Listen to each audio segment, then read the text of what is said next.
ఓం శ్రీ సాయిరామ్. భగవద్గీత లౌకిక ఫలితంలో రుణ విముక్తి కొరకు 6వ అధ్యాయంలోని 31వ శ్లోకం. సర్వభూతస్థితం యో మాం భజత్యేకత్వమాస్థితః సర్వదా వర్తమానోపి సయోగి మయి వర్తతే. శ్లోకాన్ని పార్థసారథిగా భగవంతుని ధ్యానిస్తూ 157 రోజులలో 5,10,000 జపం చేస్తే రుణ విముక్తి కలుగుతుంది. 12వ అధ్యాయంలోని 7వ శ్లోకము.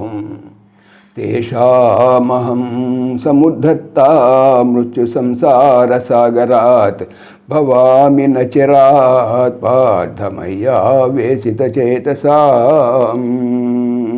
ఇది కూడా పార్థసారథిగా ధ్యానమూర్తిగా ధ్యానిస్తూ 50 రోజుల్లో 1.5 లక్షలు జపం చేస్తే రుణ విముక్తి కలుగుతుంది.